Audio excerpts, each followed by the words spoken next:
Hello students, आज हम हमारी क्लास 10th की जो ज्योग्राफी की बुक है उसका चैप्टर नंबर 2 हम करेंगे। फर्स्ट चैप्टर के इम्पोर्टेंट नोट्स भी हमारे हो गए थे। तो अगर चैप्टर ना देख के अगर आपको इम्पोर्टेंट नोट्स देखने हैं चैप्टर जल्दी कवर करने के लिए और इम्पोर्टेंट चीज़ों के लिए, तो आप इम्पोर्टेंट नोट्स पे ही जाके क्लिक करना, ठीक है। अभी हम चैप्टर 2 स्टार्ट कर रहे हैं जियोग्राफी का, forest and wildlife resources. अब यहाँ पे इस चैप्टर में बात क्या होगी, फॉरेस्ट और वाइल्ड लाइफ रिसोर्सेज के बारे में ही बात होगी कि ये किस तरह से हमारे रिसोर्सेज हैं और कैसे इनको भी एक्सप्लॉइट किया जा रहा है। जैसे फॉरेस्ट है उनको कैसे डिफॉरेस्टेशन की जा रही है और इनको हमें कैसे कंजर्व करना चाहिए, ये सारी चीज़ों के बारे में है। इसमें उस फर्स्ट चैप्टर से कम ही इम्पोर्टेंट कुछ चीज़ें हैं, तो वो मैं बाद में करवाऊंगी इम्पोर्टेंट नोट्स। अभी हम चैप्टर को की एक्सप्लेनेशन कर लेते हैं, ठीक है।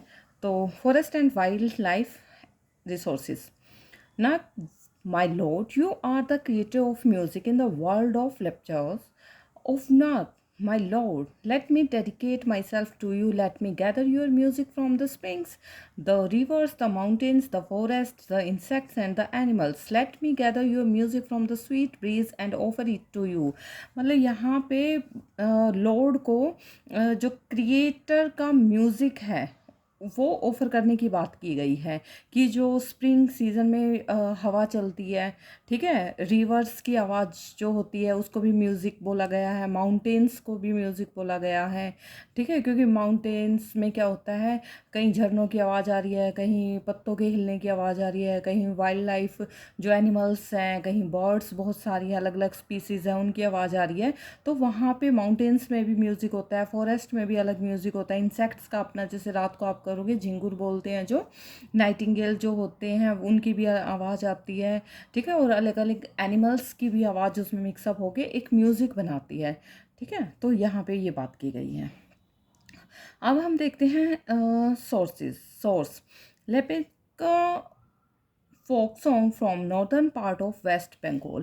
We share this planet with millions of other living beings. अब यहाँ पे इस planet पे ना, जो हमारा planet अर्थ है, यहाँ पे बहुत सारे और लिविंग बींग्स भी हैं, starting from micro organism and bacteria. अब हम किससे स्टार्ट करेंगे, सबसे छोटे से छोटे ऑर्गेनिज्म से स्टार्ट करेंगे, माइक्रो ऑर्गेनिज्म से, या हम बैक्टीरिया भी कह सकते हैं, लिचेंस भी कह सकते हैं, to banyan trees, elephant and blue whales तक, क्योंकि ये काफ़ी बड़ी होती है ना। This entire habitat that we live in has immense biodiversity.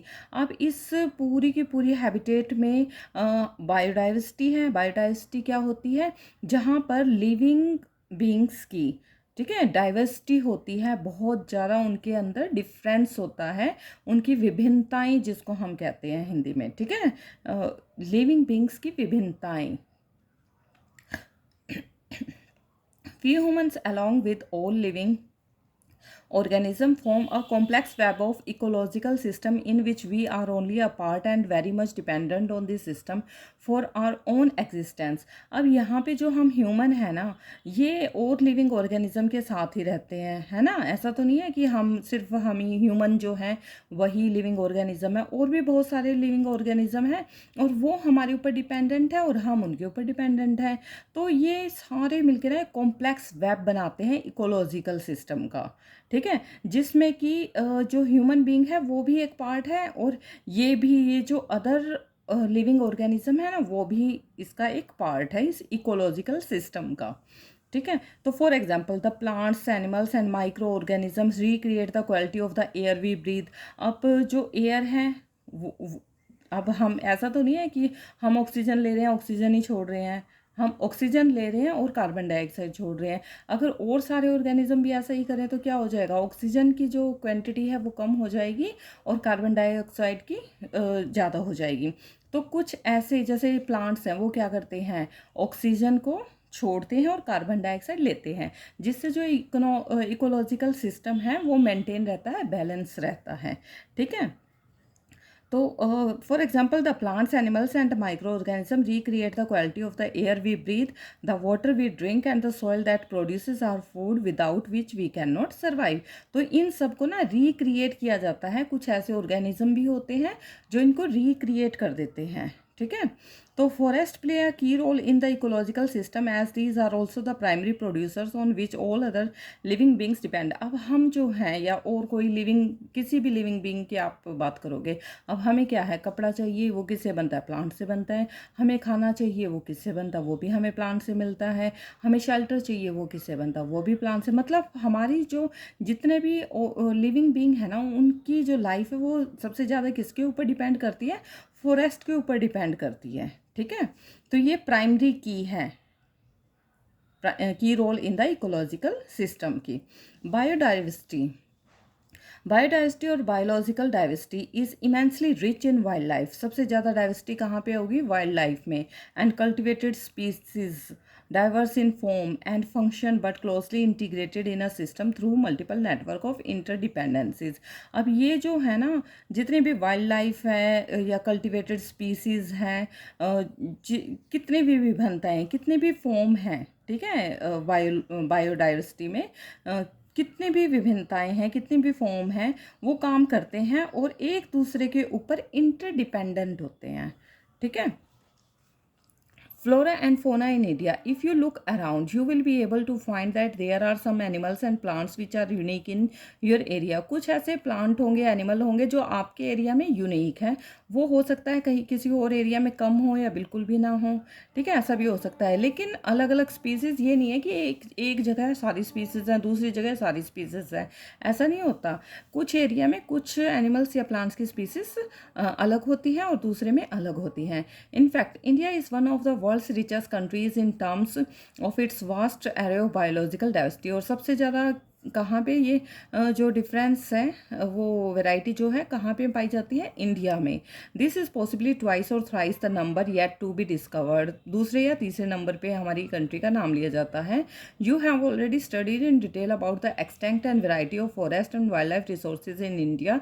You may have realise the importance of these resources in our daily life. क्योंकि जो अमेजोन फॉरेस्ट है, वहाँ पे बहुत ज़्यादा डाइवर्सिटी पाई जाती है ना, काफ़ी बड़ा जंगल है वो, फॉरेस्ट है, तो वहाँ पे ज़्यादा डाइवर्सिटी पाई जाती है। लेकिन हमारे इंडिया में भी, लेकिन अब यहाँ पे पॉपुलेशन ज़्यादा होने की वजह से जो डिफॉरेस्टेशन है वो बहुत ज़्यादा हो गई है, इसलिए यहाँ पे स्पीसीज़ भी कम होती जा रही हैं।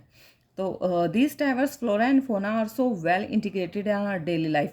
और ये जो फ्लोरा एंड फोना है ना, ये फ्लोरा एंड फोना क्या होते हैं, जो एनिमल्स के लिए और प्लांट्स के लिए नाम दिया गया है। ठीक है, जो वेजिटेशन के लिए नाम दिया गया है, एनिमल्स के लिए नाम दिया गया फ्लोरा एंड फोना का।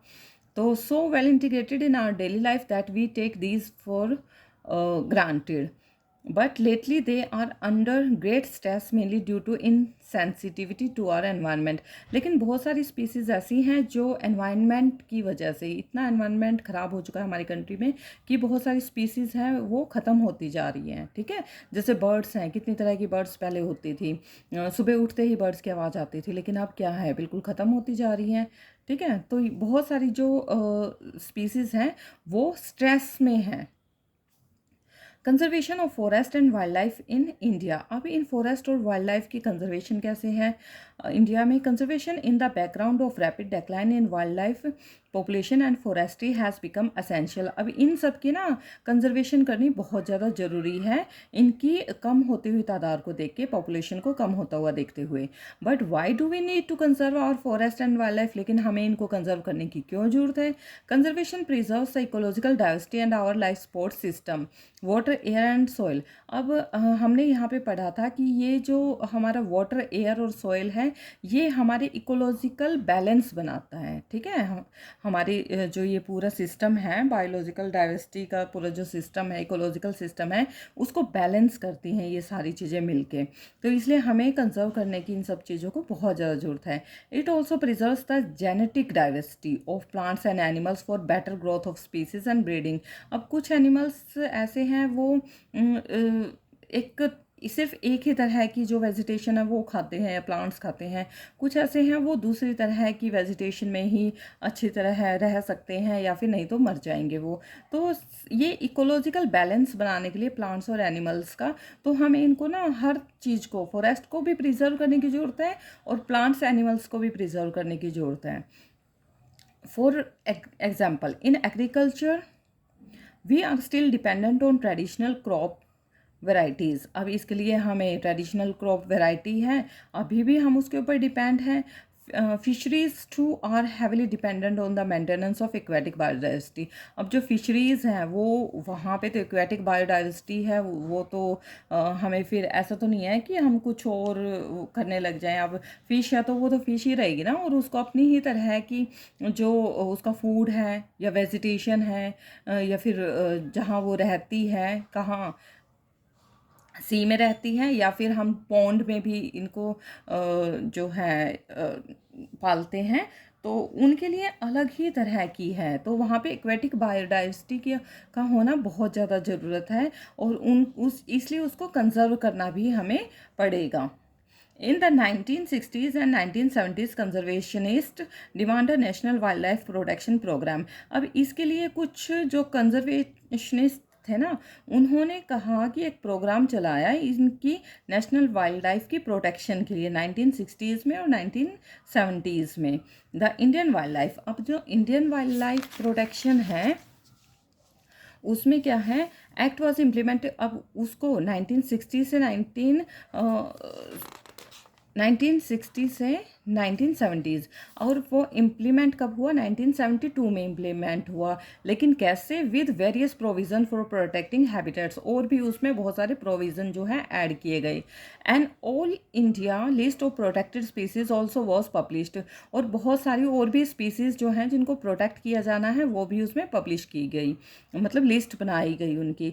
The thrust of programme was towards protecting the remaining population of certain endangered species by banning hunting, giving legal protection to their habitats, and restricting trade in wildlife. Subsequently, central and many state governments established national parks and wildlife sanctuaries, about which you have already studied. अब यहाँ पे ना बहुत सारे ऐसे programme चलाए गए जिससे इनकी जो बची हुई पॉपुलेशन है उनको प्रोटेक्ट किया जाए, जो खतरे में है, जिस जिस चीज़ से वो खतरे में है उनको बैन किया जाए। जैसे हंटिंग को बैन किया जाए, उनके लिए लीगल प्रोटेक्शन दी जाए उनको, ठीक है। रेस्ट्रिक्ट किया जाए ट्रेडिंग को, वाइल्ड लाइफ की जो ट्रेडिंग होती थी उसको भी बंद किया जाए, ठीक है। ऐसे बहुत सारे जो गवर्नमेंट ने नेशनल पार्क और वाइल्ड लाइफ सेंचुरीज जो हैं वो इस्टेब्लिश किए हैं, बनाए हैं उनके लिए। The central government also announce several projects for protecting specific animals which were Gravely threatened, including the tiger, the one horn rhinoceros and Kashmir stag or hangul, three types of crocodiles: freshwater crocodile, saltwater crocodile and घड़ियाल, ये भी crocodile की ही प्रजाति में आता है। The Asiatic lion and others, most recently the Indian elephant, black buck, the great Indian bustard, godawan and the snow leopard, ये सारे भी आते हैं उस लिस्ट में। Etcetera have been given full or partial legal protection, इनको भी प्रोटेक्शन की ज़रूरत है against hunting or trade throughout the India, इनकी ट्रेडिंग की जाती है, ठीक है। अब प्रोजेक्ट टाइगर जो 1973 में हुआ था, तो उसमें क्या कहा गया है, tiger is one of the key wild life species in the faunal web. अब ये तो बहुत मतलब टाइगर क्या है, एक देश की शान होती है। In 1973 the authorities realise that the tiger population had dwindled to 1827 from an estimate 55,000। अब इतने से लेके इतनी ही रह गई, तो उसको कितनी ज़्यादा जरूरत है प्रोटेक्शन की। At the turn of the century the major threats to tiger population are numerous, such as poaching for trade, इनका ट्रेड किया जाता था, सर्कस वगैरह में पकड़ लेते थे। श्रिंकिंग हैबिटेट होने लगी उनकी, मतलब जो प्रजाति है वो कम होने लगी। Depletion of prey base species, growing human population etcetera, the trade off tiger skins and the use of their bones in traditional medicine. अब उनका ना टाइगर की स्किन का बहुत ज़्यादा ट्रेडिंग की जाती थी, उनकी बोन से जो मेडिसिन हैं वो बनाई जाती थी पहले, specially in the Asian countries में। Left the tiger population on the verge of extinction, बिल्कुल ख़त्म होने वाले थे एशियन कंट्रीज़ में tigers. Since India and Nepal provide habitat to about 2/3 of the surviving tiger population in the world, these two nations became prime target for poaching and illegal trading. उन्होंने इसको बहुत survive किया है टाइगर की population को, Nepal and India ने। Project tiger, one of the well publicised wildlife champion in the world was launched in 1973. Tiger conservation has been viewed not only as an effort to save an endangered species. अब ये जो project tiger में था ना, ये सबसे मतलब बहुत ज़्यादा इसकी पूरे वर्ल्ड में कैंपियन की गई और इसको लॉन्च किया गया 1973 में, जैसा कि यहाँ पे बताया गया है। अब ये जो टाइगर कंजर्वेशन थी, इसके लिए बहुत ज़्यादा जो और भी स्पीसीज़ थी ना, उनको भी सेव करने के लिए कदम उठाए गए, but with equal importance as a means of preserving biotype of sizable magnitude. अब उनके लिए फिर एक स्पेशल तरह की, जहाँ वो रह सकते हैं, जी सकते हैं, अपने आप को प्रोटेक्ट कर सकते हैं, वैसी जगह की ज़रूरत पड़ेगी। तो कॉर्बेट नेशनल पार्क उत्तराखंड में जो है वो इसके लिए बहुत सही है। Sundarban national park in West Bengal, Bandhavgarh national park in Madhya Pradesh, Sariska wildlife sanctuary in Rajasthan, Manas tiger reserve in Assam and Periyar tiger reserve in Kerala are some of the tiger reserves of India. यहाँ पे टाइगर्स पाए जाते हैं। जैसे अभी आप हरिद्वार की साइड जाओगे और ठीक है, वहाँ पे आपको स्पेशल जो नेशनल पार्क है कॉर्बेट का, वहाँ पे लिखा भी होता है कि एलिफेंट और टाइगर्स हैं वो आपको मिल सकते हैं। तो ध्यान से चलो, रात के टाइम पे सफ़र ना करो तो ज़्यादा बेटर है, क्योंकि रात के टाइम पे जो वाइल्ड एनिमल्स हैं वो बाहर की तरफ निकल जाते हैं। The conservation projects are now focusing, जैसे राजा गार्डन भी है ना, राजा नेशनल पार्क है उधर। The conservation projects are now focusing on biodiversity rather than on a few of its components. अब जो ये कंजर्वेशन प्रोजेक्ट्स हैं, अब ये बायोडाइवर्सिटी की तरफ बहुत ज़्यादा वो फोकस कर रहे हैं। There is now a more intensive search for different conservation measures. Increasingly even insects are beginning to find a place in conservation planning. अब वहाँ पे पता है क्या हो रहा है कि अब जो छोटे छोटे इंसेक्ट है ना, उनको भी ढूंढा जा रहा है। अलग अलग तरह की स्पीसीज मिल रही है इंसेक्ट्स की भी, जिनको कंजर्व करना बहुत ज़्यादा ज़रूरी है। In the notification under Wildlife Act of 1980s and 1986, several hundred butterflies, moths, beetles and one dragonfly have been added to the list of protected species.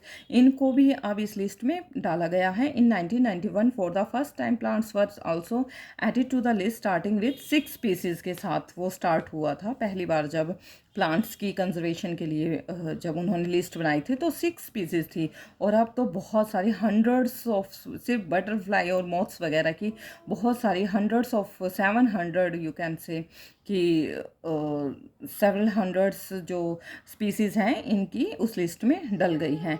Types and distribution of forest and wildlife resources. Even if we want to conserve our vast forest and wildlife resources, types and distribution of forest and wildlife resources. Even if we want to conserve our vast forest and wildlife resources, it is rather difficult to manage, control and regulate them. अब पूरे इतने बड़े forest और wild life resources को हम conserve करना चाहेंगे तो बहुत ज़्यादा मुश्किल हो जाएगा मैनेज करना, कंट्रोल करना और रेगुलेट करना। In India much of its forest and wildlife resources are either owned or managed by the government through the forest department or other government departments. इसके लिए अलग अलग फॉरेस्ट डिपार्टमेंट बनाए हैं गवर्नमेंट ने, तो वो इन चीज़ों को मैनेज करते हैं, कंट्रोल करते हैं। These are classified under the following categories. एक है रिजर्व्ड फॉरेस्ट, एक है प्रोटेक्टेड फॉरेस्ट और एक है अनक्लास्ड फॉरेस्ट। रिजर्व फॉरेस्ट में कौन से आते हैं? More than half of the total forest land has been declared reserved, मतलब आधे से थोड़ी सी ज़्यादा जो फॉरेस्ट हैं, फॉरेस्ट लैंड है, वो रिजर्व्ड फॉरेस्ट में आती हैं कि उनको कोई भी छेड़ नहीं सकता, वो फॉरेस्ट के फॉरेस्ट ही रहेंगे, रिजर्व हैं। Reserved forest are regarded as the most valuable as far as the conservation of forest and wildlife resources are concerned. तो वहाँ पे सारी जितने भी वैल्यूएबल जो स्पीसीज़ हैं, ठीक है, वो सारी कंजर्व होके रहेंगी। प्रोटेक्टेड फॉरेस्ट में कौन से आएंगे? Almost 1/3 of the total forest area is protected forest. 1/3 जो एरिया है टोटल फॉरेस्ट का वो प्रोटेक्टेड फॉरेस्ट में है, as declared by the forest department के हाथ में है। जो वहाँ पे कोई भी नहीं, रिजर्व फॉरेस्ट है, उनको कोई नहीं देख सकता। लेकिन ये प्रोटेक्टेड फॉरेस्ट है जहाँ पे फॉरेस्ट डिपार्टमेंट प्रोटेक्शन देता है। This forest land are protected from any further depletion, मतलब इसमें और ज़्यादा डिप्लीशन नहीं हो सकती, वो प्रोटेक्टेड हैं। अनक्लास्ड फॉरेस्ट कौन से होते हैं? These are other forest and wasteland belonging to both government and private individuals and communities. ये कुछ गवर्नमेंट के पास है, कुछ प्राइवेट इंडिविजुअल के पास है, और ये वेस्ट लैंड हैं, और फॉरेस्ट भी उसमें थोड़ा बहुत इंक्लूड है, जो कि अनक्लास्ड फॉरेस्ट में आता है। Reserve and protected forest are also refer to as permanent forest estates, इनको हम कह सकते हैं, for the purpose of producing timber and other forest produce, ठीक है, and for protective reasons. Madhya Pradesh has the largest area under permanent forest, constituting 75% of its total forest area. Jammu and Kashmir, Andhra Pradesh, Uttarakhand, Kerala, Tamil Nadu, West Bengal, and Maharashtra have large percentage of reserved forest of its total forest area, whereas Bihar, Haryana, Punjab, Himachal Pradesh, Odisha, and Rajasthan have a bulk of it under protected forest में ये भी आते हैं area. All northeastern states and parts of Gujarat have a very high percentage of their forest as unclassed forest managed by local communities. ये local community Gujarat में जो है local communities में ज़्यादा आता है परसेंटेज फॉरेस्ट का। Community and conservation. अब कम्युनिटी एंड कंजर्वेशन कैसे हो सकती है, कम्युनिटी कैसे कंजर्व कर सकती है? Conservation strategy are not new in our country, we often ignore that in India forest are also home to some of the traditional communities. क्योंकि कुछ कम्युनिटीज़ जो हैं, जो अनुसूचित प्रजाति, जो आदिवासी जो होते हैं, वो कहाँ रहते हैं? फॉरेस्ट में रहते हैं, ठीक है, तो वो कम्युनिटी ही तो संभालेगी ना उन फॉरेस्ट को। In some areas of India local communities are struggling to conserve this habitat along with government officials, recognising that only this will secure their own long term livelihood. अब वो कम्युनिटीज़ ही उनको conserve कर रही हैं, उन communities को भी conserve करना पड़ रहा है हमें, उनको उनके लिए भी स्ट्रगल करना पड़ रहा है, और स्पीसीज़ के लिए भी स्ट्रगल करना पड़ रहा है। इसके लिए गवर्नमेंट ने कुछ उनके लिए रूल निकाले हैं, ठीक है, उनके लिए भी कुछ रूल निकाले। In Sariska tiger reserve Rajasthan villagers have fought against mining by citing the Wildlife Protection Act. In many areas, villagers themselves are protecting habitats and explicitly rejecting government involvement. The inhabitants of 5 villages in the Alwar district of Rajasthan have declared 1200 hectares of forest as the Bhairodev Dakav Sanctuary, declaring their own set of rules and regulations which do not allow hunting and are protecting the wildlife against any outside encroachments. अब यहाँ पे ये जो इतनी 1200 hectares का forest है ना राजस्थान में, उन्होंने डिक्लेयर कर दिया कि यहाँ पे वो अपने ही रूल और रेगुलेशन चलाएंगे, वहाँ पे कोई भी हंटिंग नहीं करेगा, वो सिर्फ प्रोटेक्ट करेंगे अपनी वाइल्ड लाइफ को अपने अकॉर्डिंग ही, ठीक है, वहाँ पे बाहर का किसी का भी कोई भी लेना देना नहीं होगा उनके फॉरेस्ट से। The famous Chipko movement in the Himalayas has not only successfully resisted deforestation के लिए हिमालयन जो एरिया है वहाँ पे चिपको मूवमेंट हुआ था कि वहाँ पे जो डिफॉरेस्टेशन है वो अब नहीं चलेगी, पेड़ पौधों की जो फॉरेस्ट को जो साफ़ कर दिया जाता था अब नहीं कर सकते उनकी परमिशन के बिना।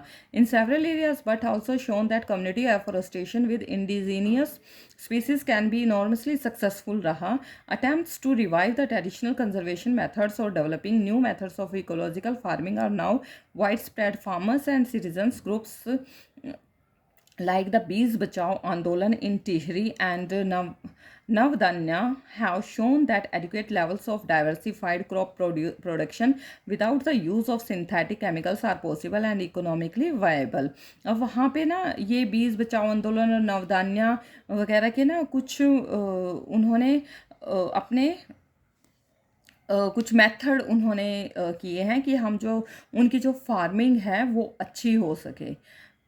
इन India joint forest management JFM जिसको बोलते हैं joint forest management programme furnishes a good example for involving local communities in the management and restoration of degraded. अब ये जो लोकल कम्युनिटीज़ हैं इन्होंने मैनेज किया है और रिस्टोर किया है, जो भी उनकी नुकसान हुआ था उसको रिस्टोर करने लगे फिर वो, क्योंकि बहुत सारे जो फॉरेस्ट थे वो साफ़ किए थे लोगों ने अपनी नीड्स को फुलफ़िल करने के लिए। Sacred groves of wealth of diverse and rare species. Nature worship is an age old tribal belief based on the premise that all creations of nature have to be protected. अब जो nature है ये तो उन tribal जो वहाँ पे जातियाँ हैं वहाँ के लिए तो वरदान है वो, ठीक है, अब उन्हीं के ऊपर डिपेंड रहते हैं वो। तो ये नेचर की जो क्रिएशन थी उसको प्रोटेक्ट करना उनके लिए बहुत ज़्यादा ज़रूरी था। Such beliefs have preserved several virgin forest in pristine form called sacred groves. अब जो उनकी मान्यता जैसे अब पीपल के पेड़ को पूजा जाता है, ठीक है, तो पीपल के पेड़ को काटा नहीं जाता, कोई उखाड़ता नहीं है, कोई काटता नहीं है। तो इससे भी बहुत सारी जो स्पीसीज़ हैं वो बची हुई हैं। तो उनकी जो ये ट्राइबल है ना, इन्होंने इनके भी कुछ मान्यताएं हैं। कुछ पशुओं को, कुछ प्लांट्स को वो बचा के रखते हैं, वो बिल्कुल भी उसको छूते भी नहीं है बल्कि उनकी पूजा करते हैं, जिसकी वजह से वो आज तक बचे हुए हैं। उसको सैक्रेड ग्रोव्स बोलते हैं। उसमें वो अपने देवी और देवताओं को देखते हैं। These patches of forest or parts of large forest have been left untouched by the local people and any interference with them is banned. और वो कोई भी बाहर का आके उनको नहीं कोई भी इंटरफेयर कर सकता, वो सबके लिए बैन है।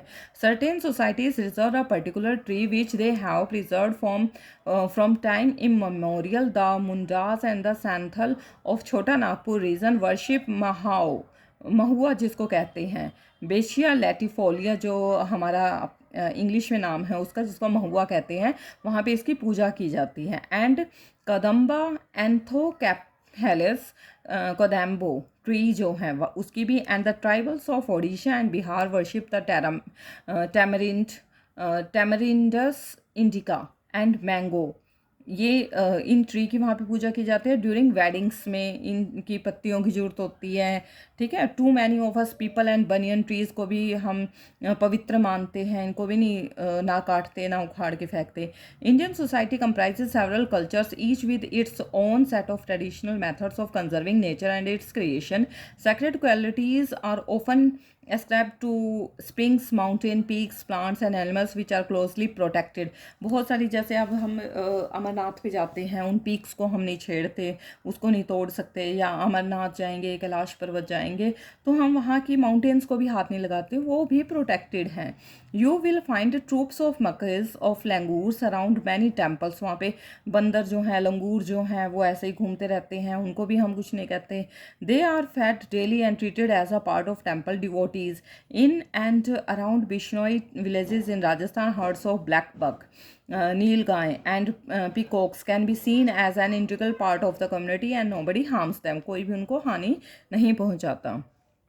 For the programme has been in formal existence since 1988 when the state of Odisha passed the first resolution for joint forest manager. JFM depends on the formation of local institutions that undertake protection activities mostly on degraded forest and land managed by the forest department. In return, the members of these communities are entitled to intermediary benefits like non-timber forest produce and share in the timber harvested by successful protection। अब वहाँ पे जब कुछ ऐसी जनजातियाँ होती हैं, वो टिम्बर्स को हार्वेस्ट, मतलब कुछ वहाँ पे ना कुछ कम्युनिटीज़ ऐसी हैं, वो अपने बेनिफिट नहीं देखती उसमें कि हाँ हमें अपना बेनिफिट देखना है। उनको ये है कि कोई इनको नहीं छेड़ेगा तो नहीं छेड़ेगा। फॉरेस्ट डिपार्टमेंट ने कुछ जो फॉरेस्ट हैं उनको अंडरटेक किया हुआ है। वहाँ से अगर किसी को, गवर्नमेंट को या किसी और को कुछ चाहिए, तो वहाँ से, जैसे अब चंदन की लकड़ी है, ठीक है, वैसे तो हम उसको नहीं छेड़ते, रेड चंदन है या वैसा सिंपल चंदन है, लेकिन हम जैसे मंदिरों में उसका टीका बनाया जाता है तो उसके लिए हम यूज़ करते हैं ऐसे ही। लेकिन वो किसके अंडर में है? फॉरेस्ट डिपार्टमेंट के अंदर में है। जितना चाहिए गवर्नमेंट को उतना ही वो प्रोवाइड करवाते हैं। The clear lesson from the dynamics of both environmental destruction and reconstruction in India is that local communities everywhere have to be involved in some kind of natural resource management, but there is still a long way to go before local communities are at the center stage in the decision making। लेकिन मतलब ये forest department जो है या government जो है अपना interfere तो कर देती है उसमें, लेकिन जो कम्युनिटी है उनकी परमिशन के बिना गवर्नमेंट भी कुछ नहीं कर सकती, ठीक है। वो भी उनकी डिसीजन मेकिंग में उनको रखती है पहले। Except only those economic or developmental activities that are people central environment friendly and economical rewarding. और जो ये जितनी भी वहाँ पे एक्टिविटीज़ की जाती हैं सारी एनवायरमेंट फ्रेंडली होती हैं और इकोनॉमिकली रिवार्डिंग होती हैं। जो इकोनॉमिकली मतलब हमारी कंट्री को भी हानि ना पहुंचे, फॉरेस्ट को भी हानि ना पहुंचे, और वहाँ की जो ट्राइबल्स हैं उनको भी कुछ हानि ना पहुंचे। तो इस तरह से सबको मैनेज करके चलती है गवर्नमेंट भी। तो ये हमारे चैप्टर सेकंड की एक्सप्लेनेशन है वो हो चुकी है। अब नेक्स्ट हम इसके क्वेश्चन आंसर और इम्पोर्टेंट नोट्स करेंगे। Okay, thank you all.